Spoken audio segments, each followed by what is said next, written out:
According to Zecharia Sitchin, by the time the Hittites and their writings were reclaimed from oblivion, scholars had already determined that before the Hittite and Egyptian civilizations, before Assyria and Babylon, even before Akkad, there arose in southern Mesopotamia the high civilization of Sumer.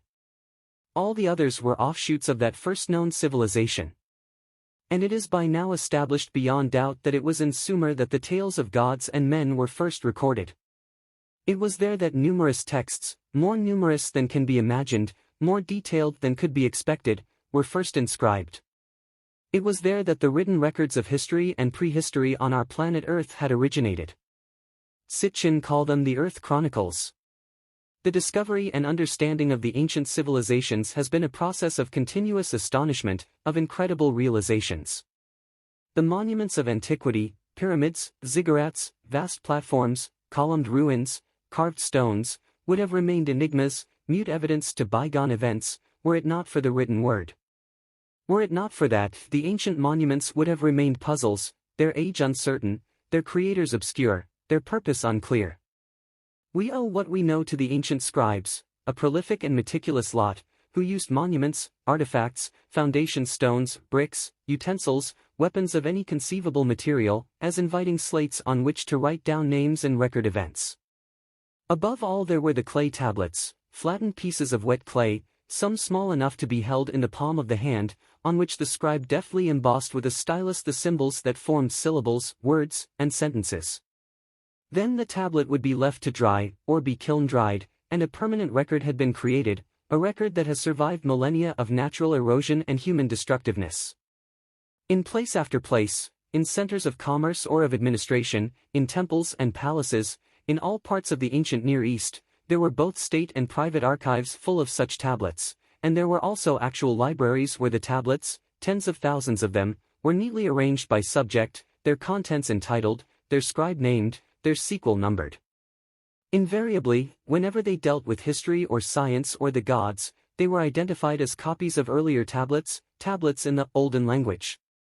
Astounded as the archaeologists were to uncover the grandeur of Assyria and Babylonia, they were even more puzzled to read in their inscriptions of olden cities. And what was the meaning of the title, King of Sumer and Akkad, that the kings of these empires coveted so much? It was only with the discovery of the records concerning Sargon of Akkad that modern scholars were able to convince themselves that a great kingdom, the kingdom of Akkad, had indeed arisen in Mesopotamia half a millennium before Assyria and Babylonia were to flourish. It was with the greatest amazement that scholars read in these records that Sargon defeated Uruk and tore down its wall. Sargon, king of Akkad, was victorious over the inhabitants of Ur. He defeated Enimmer and tore down its wall and defeated its territory from Lagash as far as the sea. His weapons he washed in the sea. In the battle with the inhabitants of Umma he was victorious. The scholars were incredulous. Could there have been urban centers, walled cities, even before Sargon of Akkad? Even before 2500 BC? As is now known, indeed there were. These were the cities and urban centers of Sumer, that Sumer in the title, King of Sumer and Akkad.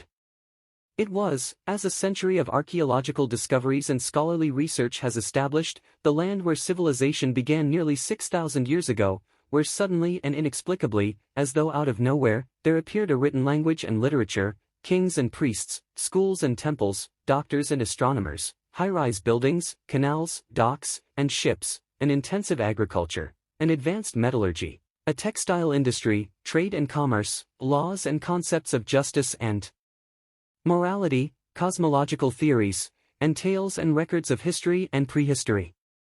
In all these writings, be it long epic tales or two-line proverbs, in inscriptions mundane or divine, the same facts emerge as an unshakable tenet of the Sumerians and the peoples that followed them. In bygone days, the Dinger, the righteous ones of the rocket ships, the beings the Greeks began to call gods, had come to Earth from their own planet. They chose southern Mesopotamia to be their home away from home. They called the land Kingir, land of the Lord of the Rockets. The Akkadian name, Shumer, meant land of the Guardians, and they established there the first settlements on Earth. The statement that the first to establish settlements on Earth were astronauts from another planet was not lightly made by the Sumerians. In text after text, whenever the starting point was recalled, it was always this: 432,000 years before the deluge, the Dinger, righteous ones of the rocket ships, came down to Earth from their own planet. The Sumerians considered it a 12th member of our solar system, a system made up of the Sun in the center, the Moon, all the 9 planets we know of today, and one more large planet whose orbit lasts a shar, 3,600 Earth years. This orbit, they wrote, takes the planet to a station in the distant heavens, then brings it back to Earth's vicinity, crossing between Mars and Jupiter. It was in that position, as depicted in a 4,500-year-old Sumerian drawing, that the planet obtained its name Nibiru, crossing, and its symbol, the cross. The leader of the astronauts who had come to Earth from Nibiru, we know from numerous ancient texts, was called Ea, whose house is water. After he had landed and established Eridu, the first Earth station, he assumed the title Enki, Lord of Earth. A text that was discovered in the ruins of Sumer records his landing on Earth as a first-person report. When I approached Earth there was much flooding. When I approached its green meadows, heaps and mounds were piled up at my command. I built my house in a pure place. My house, its shade stretches over the snake marsh.